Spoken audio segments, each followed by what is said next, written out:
안녕하십니까. 아나운서 이주입니다.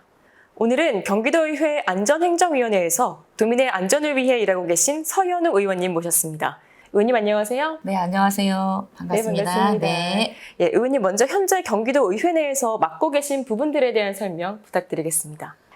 제가 이제 2018년도에 도의원으로 당선되어서 지금 이제 4년 차에 들어가고 있는데요. 처음 시작도 경기도의 안전행정위원회에서 시작을 했고, 지금도 안전행정위원회 소속으로 있습니다. 도민의 안전과 경기도의 효율적인 어떤 이런 재정 운용, 또 행정력 강화를 위해서 노력하고 있고, 막 시작된 이제 3개월이 지난 자치경찰제를 통해서 치안력 강화라든가 뭐 안전한 경기도를 만들기 위해서 굉장히 노력을 많이 하고 있고요.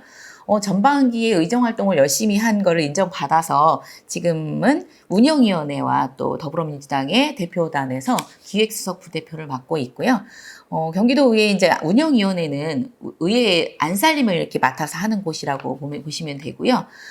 기획수석 부대표로서 대표단의 주간 행사라든가 또 의원들의 행사 또를 기획하고 총괄하면서 정책 토론 대축제를 통해서 경기도와 경기도의회 또 시민들하고 경기도민들과 어떤 이런 토론의 장을 마련하고 있고요.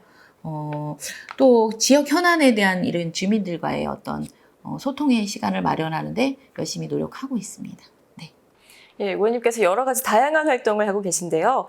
의원님께서는 첫 도의회 활동 이후 8부 능선을 넘으셨습니다. 남은 기간 역점을 두고자 하는 부분은 어떤 부분이 있으실까요? 제가 이제 도의원이 당선되면서 또 평택 시민들과 경기도민들께 약속한 공약이 있습니다. 그 공약을 아직 다 완수하지 못한 부분이 있어서 이제 남은 임기 동안 그 남은 공약을 이행하기 위해서 최선을 다해 노력할 거고요. 지금 이제 노인 복지라든가 아니면 환경이라든가 도민의 안전을 위해서 또 청소년 복지에 관해서 굉장히 관심을 많이 가지고 있었는데 그 남은 임기 동안에 최선을 다해서 남은 공약들과 우리 도민들의 행복을 위해서 삶의 질을 개선을 위해서 최대한 노력할 부분이라고 생각합니다. 예, 남은 임기 동안 공약 이행과 함께 청소년 복지, 환경, 소방 분야에 역점을 두고 활동하시겠다는 말씀이셨습니다. 예, 다음으로는 최근 대상포진 예방접종 관련 법안을 대표 발의하셨는데요. 여기에 대한 의미와 배경에 대한 간단한 설명 부탁드리겠습니다. 어제 본회의에서 이제 통과가 다 되었어요. 이제 대상포진은 사실 신경통과 같은 이런 합병증을 유발하고 있고, 연령에 관계없이 발병이 되고 있는데, 사실은 뭐, 한 50대부터 발병률이 굉장히 높게 나타나고 있어요. 그래서 이 조례는, 면역력이 약하거나 고령층에서 많이 발생되기 때문에 국가에서는 한 60세 이상 대상 분들에게 대상포진 예방 접종을 권하고 있는데 도내에 거주하시는 취약계층들이 있어요. 그분들은 사실은 높은 이 예방 접종비가 굉장히 부담스럽거든요. 16만 원 정도가 소요가 되니까 그 부분은 굉장히 고심하고 있었던 부분이었었는데 취약계층의 어르신들 만 60세 이상 되는 어르신들께 예방접종비를 지원해주는 이런 조례거든요. 그러다 보니까 이제 어르신들이 이제 예방접종비에 대한 부담이 굉장히 적게 될 것 같아서 취약계층에 계시는 어르신들께 지원해드리려고 이런 조례를 발의했습니다.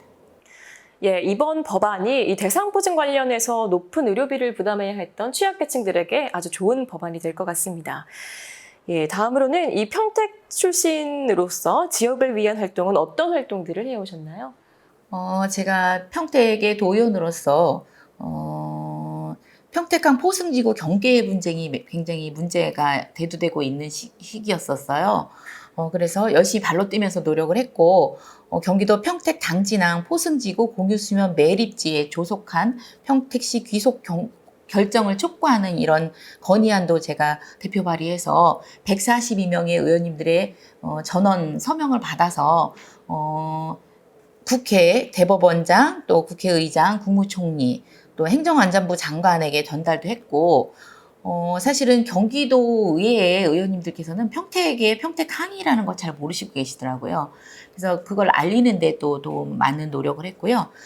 그 결과 평택 당진항 경계 분쟁이 경기도 의원님들에게서 굉장히 많이 관심을 갖게 되었고 경기도에서 TF팀을 꾸려서 법적 대응을 해 나갔고 그 결과 좋은 결과로서 평택 당진항 이 경계 분쟁에서 평택시가 승소하는 이런 결과도 나왔었고요. 평택 시민의 또 화재 안전을 위해서 동삭동이라든가 소사벌, 세교동에는 화재 안전에 좀 취약한 지역이었었어요. 비전센터에서 화재가 발생이 돼서 비전센터에서 출동을 해서 이쪽 지역에 도착하는 시간이 골든타임 내에 도착을 해야 되는데 7분 내에 도착하지 못해서 화재 안전 지역에 굉장히 취약한 지역이었었는데 제가 안전행정위원회 도의원으로 당선되면서 안전행정위원회 소속으로서 세교 119 센터 건립하는 데 추진을 했고 지금 현재는 감리 용역 진행 단계고요. 이 감리 용역이 끝나게 되면 착공 단계에 들어가게 되고요. 2023년이면 세교 안전 119 센터가 건립이 되고 있어요. 그렇게 추진이 될 거고요. 지금 이곳이 경기도의회 상담소인데요. 이곳에서는 지역구의 민원이라든가 지역 주민들이 오셔서 간담회를 진행하기도 하고 각종 현안에 대해서 함께 소통하면서 문제 해결을 하고 있고 또 뭐 예산이라든가 뭐 이런 필요한 부분들을 의견을 나누기도 하고 편하게 이곳에 오시면 저하고 함께 소통의 시간을 갖기도 하고 또 문제 해결을 위해서 함께 노력하는 이런 장소이기도 하고요.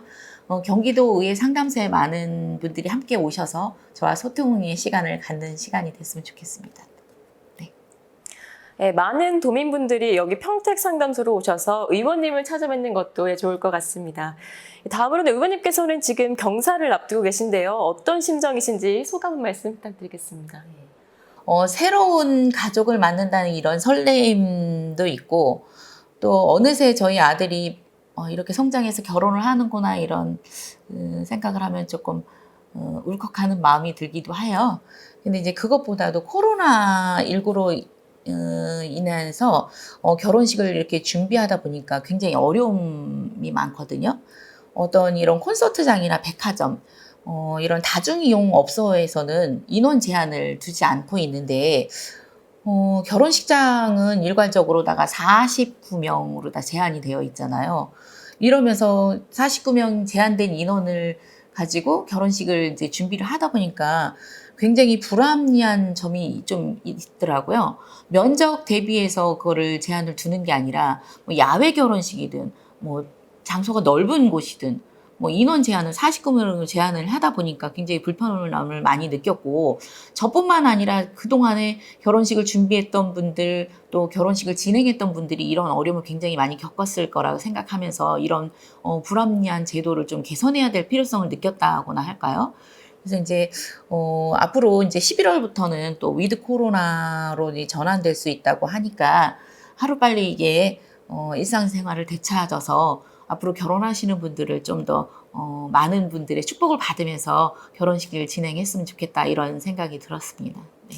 예, 알겠습니다. 저도 다시 한번 축하의 말씀 드리겠습니다. 예, 앞으로 경기도정과 평택시 행정을 위한 구상은 어떻게 되고 있는지 한 말씀 부탁드리겠습니다. 이제 앞으로 이제 남은 임기가 몇 개월 안 남았어요.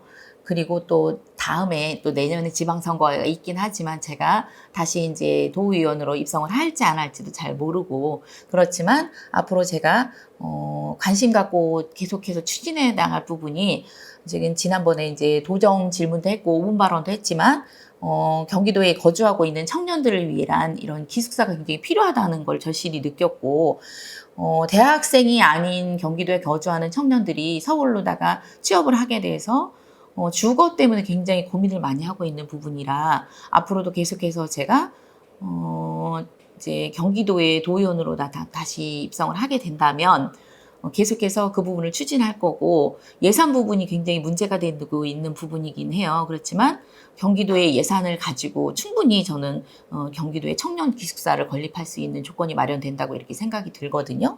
그래서 남은 기간 동안도 계속해서 추진을 할 거지만 앞으로 계속해서 관심 가지고 청년 기숙사에 대한 관심을 가지고 있을 거고요.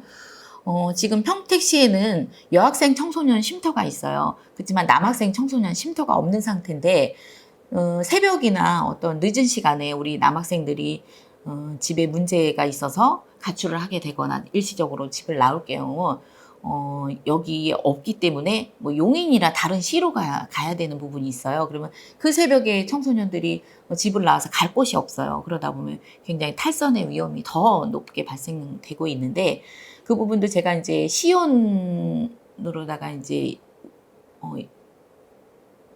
의정 활동을 할 때도 그 부분에 굉장히 관심을 많이 가지고 있었는데 도의원으로다 제가 이제 활동을 하고 있으면서 앞으로 남은 임기 동안에 더욱더 우리 청소년 쉼터에 대한 이런 건립이 굉장히 필요하다는 걸 느끼고 그쪽으로 계속해서 의정 활동을 해 나갈 생각입니다.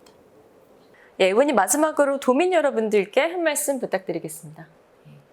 이제 도의원으로서 이제 임기가 얼마 남지 않았습니다. 하지만 남은 임기 동안 최선을 다해서 우리 경기도민, 평택 시민의 행복을 위해서 열심히 노력하는 노력을 할 거고요. 지금 아침 저녁으로 굉장히 날씨 기온차가 심한 환절기인데요. 항상 건강에 유의하시길 부탁드리겠습니다. 감사합니다. 예, 경기도의회 서현우 의원님과 함께했습니다. 오늘 말씀 고맙습니다. 감사합니다. 시청해주신 여러분 고맙습니다.